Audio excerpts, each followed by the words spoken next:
Corresponde ahora tratar el tema de catequesis de Dios y de su obra. Nosotros vamos a hacer la catequesis basándonos en un credo, o sea, en una oración, que se llama el credo niceno-constantinopolitano. Resulta que el credo más antiguo es el credo que rezamos todos los domingos en la misa, el credo de los apóstoles, así se le llama, que es como el primer símbolo de la iglesia. Pero a medida que fueron pasando los años, los siglos, hubieron también errores en la iglesia. Y esos errores marcaron un poco la manera como debíamos de hablar de nuestra fe, porque se utilizan para hablar de nuestra fe palabras técnicas.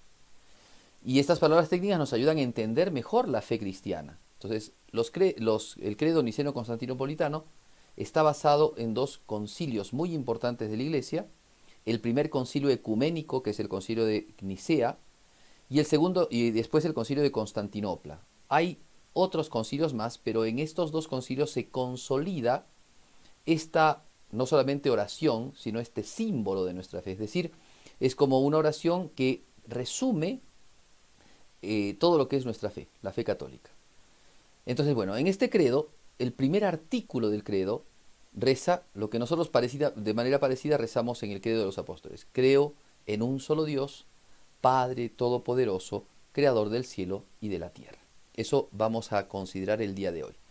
Y el tema en realidad da para muchísimo, podríamos pasarnos mucho tiempo hablando de esto, porque inclusive hay cursos enteros e investigaciones profundísimas acerca primero de Dios, de la paternidad de Dios, de la persona divina del Padre, y después hay tratados enteros sobre la creación de lo visible y la creación de lo invisible. Así que vamos a tratar de resumir de una manera, pero lo más que podamos, todos estos misterios enormes que muchas veces exceden el límite de nuestra inteligencia. De hecho, para poder llegar a Dios, para poder alcanzar el conocimiento de Dios, no utilizando la Sagrada Escritura, sino el conocimiento y la argumentación natural, no es algo imposible. O sea, el hombre hace un acto inmenso de fe para creer en la existencia de Dios. Sí y no. Sí, porque a Dios no lo vemos. Dice San Juan en la Sagrada Escritura, a Dios no lo ha visto nadie. Es solamente el Hijo de Dios el que nos lo ha dado a conocer. Sin embargo, aunque no podemos ver a Dios, no significa que no podamos darnos cuenta que Dios existe. Y voy a poner algunos ejemplos que están en la patrística, en los santos padres.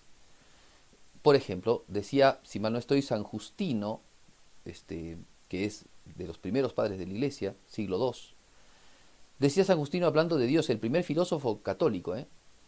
Si tú miras una embarcación, estás en el mar y miras una embarcación a lo lejos, y ves que la embarcación se está dirigiendo hacia el puerto, pero tú no ves a la tripulación, al capitán de la nave, a los operarios de la nave, no los ves, porque están tan lejos que ves solamente la nave, pero ves que se dirige a puerto. ¿Podrías pensar que esa nave no tiene piloto? ¿No tiene quien le esté dirigiendo, quien le esté conduciendo? No, porque sabes que tiene un rumbo, que tiene un orden, que tiene un destino, y ese destino no lo del azar, tiene que haber alguien con inteligencia que pueda dirigir esa nave. Podemos poner otro ejemplo más. Si llegásemos nosotros a una isla en donde encontramos una choza hecha con palos, con cañas y puestos, digamos, de techo, ramas y demás, podríamos pensar que eso lo hizo la naturaleza bruta, es decir, solamente el azar. Tiene que haber pasado por ahí un ser humano, ni siquiera un animal, sino un ser humano, porque con tecnología se ha armado esa choza. O sea, una choza no aparece porque se cae un árbol. La choza surge a partir de una inteligencia que diseña soportes, ¿no? Columnas, cierta manera de vigas para que sostenga el techo, para que sostenga las paredes. Entonces, si encontramos una choza, por más rudimentaria que sea, nos damos cuenta que por ahí pasó no un caballo, no un elefante, sino un ser humano. O sea, un ser inteligente y un hombre, porque está hecha al estilo humano. Entonces, no vemos, no vemos al hombre que lo hizo, pero sí podemos darnos cuenta que hubo un hombre que lo hizo. Si no hubiera habido un hombre en esa isla, no se hubiera construido una choza. Eso es la deducción más lógica que podemos tener. No hemos visto a los hombres antiguos, pero podemos encontrar en los cementerios restos óseos de estos hombres. Entonces no los hemos conocido, pero sabemos que han existido. Los grandes próceres, por ejemplo, ¿no? Nosotros tenemos en un lugar, y cada país tiene sus próceres que están resguardados en ciertos mausoleos, ya sea en catedrales o ya sea en distintos lugares. Y nosotros vemos, si hacemos un acto de exhumación, encontramos los huesos, pero no vemos esos hombres, pero sabemos que existieron. Sus restos, sus vestigios nos permiten darnos cuenta que existieron. Ahora bien, cuando uno contempla el mundo y encuentra un montón de elementos que no son hechos por el azar, y entre ellos voy a mencionar algunas cosas, por ejemplo, el mapa genético. La vida está marcada, esto es científico, la vida está marcada, o sea, todos los seres que viven, plantas, hombres, animales, moluscos, crustáceos, arácnidos, no sé, mamíferos, todos los seres que viven, desde desde los seres más pequeñitos hasta los seres más grandes, desde los seres más primitivos hasta los seres más desarrollados, todos tienen algo que se llama mapa genético. Y ese mapa genético no es algo al azar. O sea, no es algo hecho al azar. O sea, tú te das cuenta que hay un mapa. ¿Qué es un mapa? Es un códice. Es una manera de hacer las cosas. Es una escalerita que tiene un montón de elementos, ¿no? ADN, ¿no? Ácido deoxirribonucleico, que están concatenados y enlazados de manera tal que se da la vida de esta manera y que con determinados cambios se da la vida de otra manera. O sea, si nosotros nos viéramos desde el punto de vista genético, el mapa genético de un animal, el mapa genético de un hombre, el mapa genético de una planta, tienen una raíz genética. Pero esa raíz genética tiene ciertas alteraciones, ciertas distinciones y hace que seamos distintos. Pero ahí no hay azar. Ahí hay un diseño. Alguien inteligente ha diseñado una cosa así. No puede salir. O sea, nuevamente les vuelvo a plantear los problemas anteriores.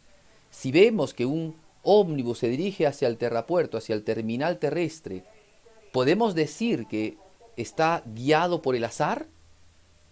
Si vemos que una choza en una isla abandonada, ¿podemos decir que esa isla se hizo porque el viento llevó a que se construyera?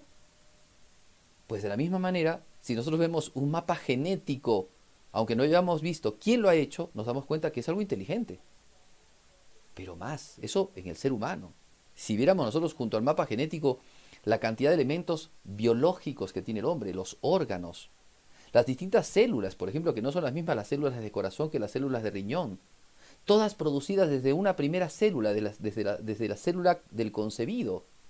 Esa célula que se ha concebido produce una infinidad de distintos tipos de células y variedad de células que producen los órganos, huesos, tendones, articulaciones, músculos, tejidos. ¿Eso puede salir del azar? ¿No ven ustedes ahí tecnología? Bueno, más todavía. Si es que nosotros nos planteamos el macrocosmos, nosotros podemos medir cosas. Si puedes medir, es porque ha habido diseño. Por ejemplo, el día dura 24 horas. Y sabemos todos, tenemos todos nuestro reloj y sabemos que dura 24 horas. Y podemos calcular nuestro día. Nuestras horas de trabajo, nuestras horas de sueño, dura 24 horas. Es lo que dura la Tierra en girar alrededor del Sol. Matemático, no falla. Matemático. ¿Y por qué puede darse una cosa así tan calibrada? Está calibrado. Es como cuando tú afinas un motor para que no suene las válvulas, para que no suenen, no sé, no suene el cigüeñal, no suene el eje de levas, ¿no? O cosas así. O sea, calibrado, perfecto. Tenemos 365 días, que es lo que se demora la Tierra alrededor del Sol. Claro, hay ciertos desbalances en esto, pero pequeñísimos y lo sabemos. Y hay un diseño. Y la Tierra está a una distancia del Sol tal que si es que se acercara un poquito más, moriríamos recalentados. Y si se alejara un poquitito más, moriríamos congelados. Está calibrado. Hay una calibración, pero increíble. Es como el trabajo de un relojero perfecto. Los antiguos relojes, ¿no? Porque los relojes ahora son muy tecnologizados en el sistema de la cibernética, pero antiguamente los relojes eran maquinarias materiales, ¿no? que se calibraban. Bueno, así parece ser el mundo. Las constelaciones, los sistemas, las galaxias, toda la Vía Láctea. Nosotros cuando estudiamos un poco de astrofísica, cuando empezamos a ver planetas, supernovas, constelaciones, cosas tan inmensas, pero todas ellas con un eje, ordenadas, con fuerzas. ¿De dónde surgen esas fuerzas? Esa fuerza de gravedad, por ejemplo, la fuerza gravitacional de la Tierra, el núcleo de la Tierra. ¿De dónde ha surgido todo eso para que todo se dé de esta manera? ¿Cómo puede ser que la Tierra tenga estas capas, ¿no? Atmosféricas que impiden, por ejemplo, no sé, las tormentas solares, o que protegen la Tierra de los asteroides, que hacen que la Tierra esté protegida, que el cielo de la Tierra se vea azul y que se distingan muy bien los colores? Es una barbaridad, es una increíble, increíble, podríamos decir, belleza, pero también tecnología. Y si vemos los distintos tipos de seres dotados, sin inteligencia ellos, con conocimiento pero sin inteligencia, dotados de habilidades increíbles, por ejemplo, las abejas, con esa capacidad increíble de hacer panales octogonales, con octógonos perfectos. ¿Quién le enseñó eso a las abejas? ¿Cómo es que ellas pueden diseñar una cosa así? ¿De dónde sacan esa ingeniería? Las hormigas, ¿no? Como la manera de comportarse, las aves, la manera de hacer sus nidos, cada cual distinta, pero cada cual de una manera increíble, con tecnología. ¿Cómo puede ser esto? ¿Quién les ha enseñado esto a esas aves? ¿De dónde ha surgido ese conocimiento? ¿De dónde viene este orden que hay en la naturaleza? Porque la naturaleza está ordenada por leyes, leyes físicas, leyes químicas, y el hombre, al conocerlas, puede utilizarlas, puede servirse de ellas, puede adaptarse a ellas, puede utilizarlas como herramientas para determinadas cosas y determinados cambios. Eso es la tecnología humana. Pero hay fuerzas físicas, eso es un orden de la naturaleza. La naturaleza no es alguien inteligente, sino que ha sido hecha por alguien inteligente. Ese es Dios. Por eso acá nuestra inteligencia queda asombrada, queda admirada frente a una cosa como la que contemplamos, Dios. No podemos verlo, pero podemos ver su obra. Y su obra nos permite un poco entender, aunque sea negativamente, lo que es Dios. ¿Por qué negativamente? Les voy a explicar. Porque nosotros no podemos hacernos un concepto de Dios al estilo de como nos conceptualizamos, por ejemplo, un caballo, un perro, ¿no? un elefante. Son conceptos definidos, encerrados, en donde hemos utilizado inclusive la imaginación para poder recordar las figuras, las formas exteriores. Pero con el caso de Dios no es así. Decía Pseudo Dionisio, de Dios conocemos más lo que no es que lo que es. Por eso es que los títulos, los nombres y las propiedades que tenemos de Dios son más lo que no es Dios que lo que es. Vamos a poner un ejemplo.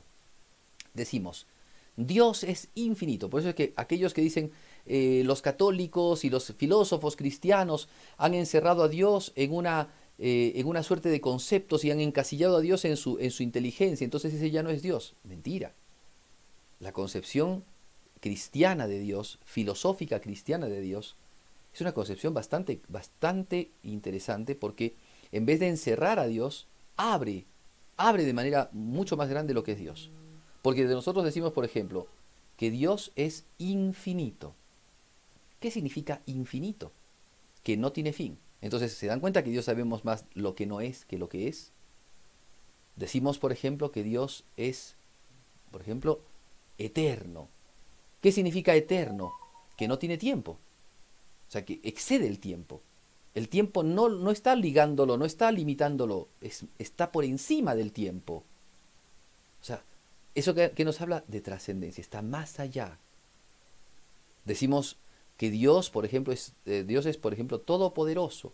Significa que no hay cosa que no pueda hacer. Eso abre el pantallazo acerca de Dios. No lo encierra, más bien lo abre. ¿Quién puede entender qué significa tener todo poder? ¿Quién puede entender decir que Dios no tiene tiempo? ¿Quién puede entender en sí mismo lo que significa que Dios es infinito? Entonces, bueno, lo que podemos conocer de Dios es más lo que no es que lo que es. Pero no significa que no podemos conocer a Dios. Por eso es que esto es algo que lamentablemente el mundo de hoy y estos cientificistas, esta teoría de moda cultural que se ha puesto en nuestro tiempo, el cientificismo, que no es ciencia, sino que es una pretensión de ciencia atea, y que quiere decir que el hombre todo lo puede entender por la ciencia y la única manera de entender la ciencia es entender lo material, y como Dios no es material no podemos hablar de Dios, Dios no puede entrar dentro de las ciencias, es algo totalmente contrario a la razón. Porque aún las ciencias tienen que trabajar con cosas abstractas y no con cosas conceptuales. Porque, por ejemplo, tenemos que aplicar la ley de Newton, las leyes de Newton, y utilizando esas leyes de Newton podemos nosotros darnos cuenta de que en el mundo hay un orden, pero que hay algo que ha generado esas leyes. ¿De dónde han salido esas leyes? O sea, el hombre lo único que ha hecho es concebir cómo trabaja el mundo y qué leyes son las que van rigiendo al mundo, pero ¿quién ha hecho esas leyes? ¿De dónde han surgido? Por eso es que aquel que tiene una inteligencia sincera y humilde no puede dejar de tener a Dios dentro de lo que podríamos ser los alcances de la misma ciencia. Ahora bien, decimos, creo en Dios. Ya hemos hablado un poco acerca de la manera de poder digamos, llegar a Dios. Santo Tomás de Aquino, solamente lo menciono, cuando quiere que el hombre conozca cómo poder alcanzar a Dios, pone 5 caminitos a los que les llama 5 vías. Las 5 vías de ascenso a Dios. Yo no voy a mencionarlas, la única que he mencionado es la última, la vía del orden del universo, ¿no? El universo está ordenado, dice Santo Tomás, porque lo que vemos en este mundo está ordenado. Las aves, los animales, los insectos están ordenados. Tienen una manera de proceder, siempre es igual. Un perro no trabaja como un delfín, trabaja siempre como un perro, hay una determinación natural, está ordenado. Como el ser humano también. Entonces, esto habla de un orden, y si hay un orden, tiene que haber un ordenador. Y ese ordenador, a ese ordenador de la naturaleza, ese ordenador del mundo, que es además su creador, le llamamos nosotros Dios. Muy bien, ahora, decimos en el credo, creo en Dios Padre, creador del cielo y de la tierra. ¿Por qué decimos del cielo y de la tierra? Porque el cielo ha sido creado por Dios y la tierra también. ¿Y a qué llamamos cielo y a qué llamamos tierra? El cielo es aquel lugar, digamos, podríamos decir, donde está Dios reinando con los ángeles y los santos.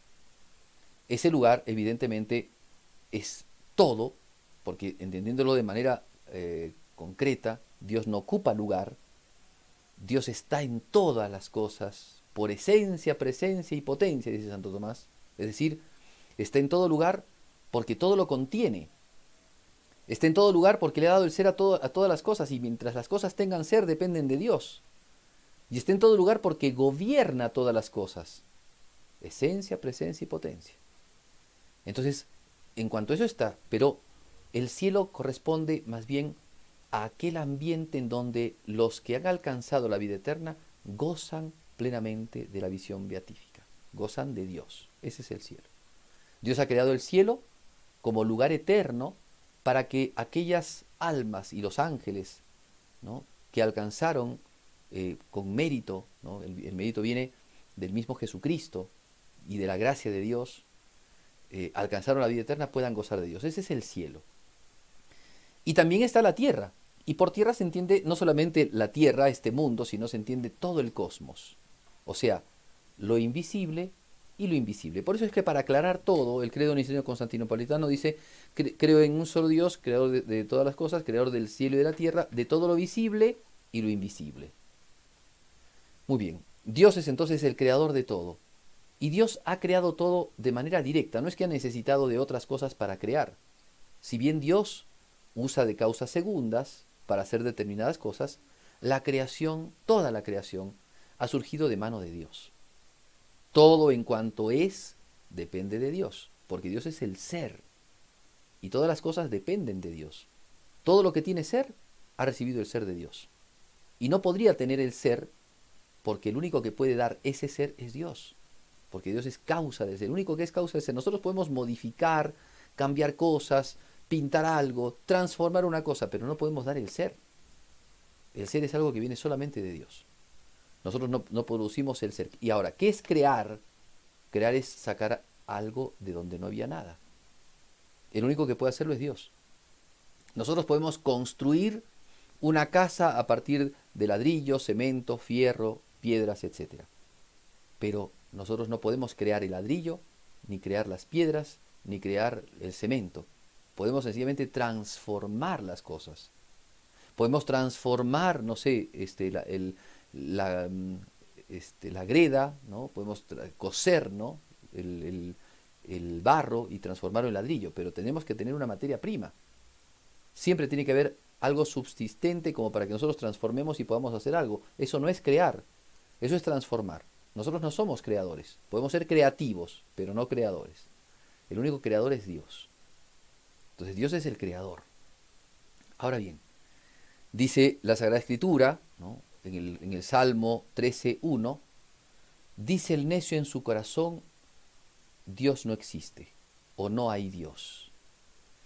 Y dice eso la Sagrada Escritura porque después de todo lo que les he dicho, solamente un corazón necio, un corazón duro, un corazón que no quiere pensar o que quiere taparse los ojos, es un corazón que no puede ver a Dios.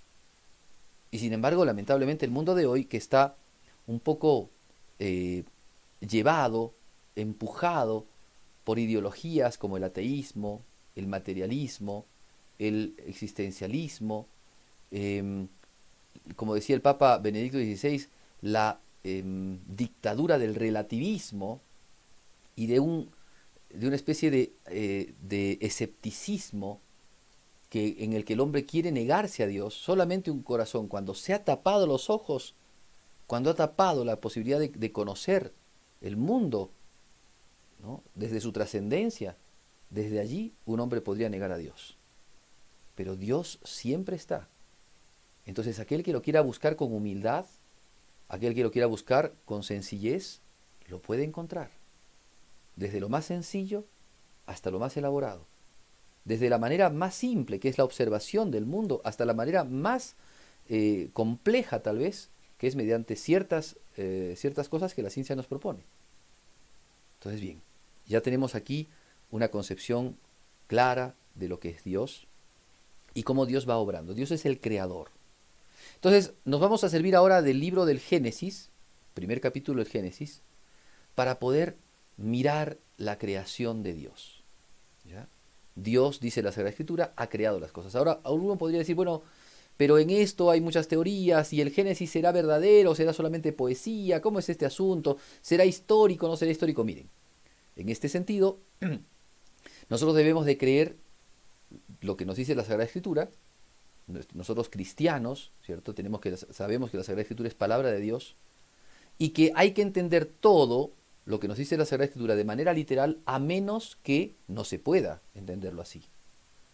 Ahora bien, ¿Dios podría haber creado el mundo en 7 días? Sí, por supuesto que sí. Pero por lo que nos deja ver las ciencias, por ejemplo, podríamos entender de que tal vez no ha sido en 7 días, sino tal vez en 7 grandes etapas. De hecho, San Agustín, padre de la Iglesia del siglo IV, nos enseña que esos 7 días, miren ya en ese tiempo, lo que se decía, esos 7 días podrían constituir más que solo 7 días, 7 edades, 7 tiempos. Porque también la Sagrada Escritura dice lo mismo, para Dios un día son 1000 años y 1000 años como un día. Entonces, ¿podría darse esto en ciclos de tiempos? Sí. Y entonces cuando escuchamos que en la arqueología nos hablan de ciertas etapas, ¿no? Paleolítica, neolítica, cuando se nos habla, por ejemplo, de la Tierra con sus 5 millones de años y de la formación de la Tierra, podríamos decir que Dios utilizó 7 días como 7 etapas. Pues sí, puede perfectamente serlo. Pero ¿de qué cosa no podemos olvidarnos nosotros nunca? De que Dios es el creador. Y de que, como dice la Sagrada Escritura, no cae un pajarillo a la tierra sin que Dios no lo sepa. Por tanto, no hay proceso y no hay cosa que se haya dado en este mundo que no sea parte de la creación y de la providencia de Dios. Entonces, en esto hay que tener bien claras las cosas. Nosotros los cristianos no nos oponemos a la ciencia. No quitamos fundamento a la ciencia. Pero sí al ateísmo. Es una cosa distinta. Porque no es la ciencia, sino el ateísmo, el que dice que el mundo se formó sin Dios. Que el mundo fue hecho sin Dios. Y eso es una cosa no solamente contra la religión, sino contra el sentido común. Porque hay un dicho filosófico muy interesante que dice, nadie da lo que no tiene, ni más de lo que tiene. Y de la nada nada sale. Entonces, si no ha habido quien produzca estas cosas, ¿cómo es que las cosas se dieron? Es más, ¿puede producir inteligencia lo que no tiene inteligencia? La materia por sí misma y de sí misma puede producir una inteligencia tal, puede producir una tecnología tal como la que vemos, como la que observamos, como la que contemplamos todos los días. ¿No sería insulso? ¿No sería más bien un acto de contradicción mental pensar que lo que fue bruto y fue, digamos, sin inteligencia, hizo que surgiera la inteligencia? Una evolución, una evolución sin Dios no puede producir nada. ¿Pueden haberse dado cosas en pasos de evolución? Sí, pero todas si es que Dios las quiso y como Dios las quiso. En esto nosotros no nos oponemos a la ciencia, pero la ciencia tampoco se puede oponer a la religión, porque si no estaría contradiciéndose y contradiciendo la razón. Por eso entonces es muy importante, Dios es creador, eso no lo podemos negar. El Génesis, ¿de qué nos habla? Sean 7 días o 7 etapas, el Génesis nos habla de que Dios es creador y el único creador de todas las cosas, el único hacedor, de que los hombres en sí solamente podemos entrar en esta tierra como administradores, pero quien ha creado todas las cosas es Dios y ya nos pone las cosas en su lugar, porque el Génesis nos ayuda a que nosotros entendamos las cosas según su lugar. ¿Quiénes somos nosotros? Somos solamente parte de esta creación, una parte importantísima, una parte fundamental, porque Dios nos creó no como creó el resto de las cosas, sino que nos creó a su imagen y semejanza, mientras que las cosas no las creó a su imagen y semejanza. Y entonces nosotros tomamos parte, formamos parte de esta creación, pero pertenecemos a una creación especial. Fuimos creados a imagen y semejanza. Ya veremos en qué consiste ser imagen y semejanza de Dios. Pero hasta allí entonces podemos encontrar, ¿no? En este tema podemos ver la maravilla de Dios, la creación de Dios, la existencia de Dios y también al ver la existencia de Dios, nuestra propia existencia. El trabajo que vamos a pedirles para la sesión de hoy día, ¿sí?, que tienen que hacer, es leer el Génesis, ¿sí?, en las partes que correspondan sobre la creación, y en base a eso tratar de hacer ustedes una explicación. Utilicen también para esto el catecismo de la Iglesia en lo que respecta a la creación, y entonces vean ustedes cómo el Génesis habla de la creación. Y entonces traten de ustedes de sacar un resumen de qué cosa nos está diciendo el Génesis en orden a la creación. Como para darles una pista, ¿no? Lean lo que dice el Hexámeron, ¿ya? Búsquenlo en internet y ahí van a encontrar en qué consiste las etapas de la creación según el Génesis. Eso les va a ayudar muchísimo para involucrarse en la Sagrada Escritura y para ayudarse mucho también a tener un estudio bíblico un poco más interesante. Muy bien, hasta ahí nada más. No se olviden de que junto con las catequesis tiene que también insertarse en la vida de oración. Yo recomiendo, por ejemplo, que empieces a rezar el rosario todos los días. Padre, es mucho. Nunca lo hiciste. No es mucho. El rosario dura bien rezadito. Si rezas solo, 20 minutitos, no más. Bueno, intenta rezarlo todos los días. Eso es una hermosa costumbre de la Iglesia. Después hablaremos un poco de la Virgen María, por supuesto, pero por ahora la tarea ejemplo de Génesis. Ya dejaremos entonces en los comentarios las citas del Génesis que tienes que leer y después también los comentarios del Catecismo de la Iglesia que tienes que leer para poder hacer tu trabajito. Pienso que basta que lo hagas en una sola hoja, ¿cierto? A mano, le tomas una fotito para que tu catequista lo vea. Y eso va a ser el trabajo que vas a presentar, como puedes despejar dudas y demás cosas conversando con tu catequista. Muy bien, será entonces hasta la próxima sesión.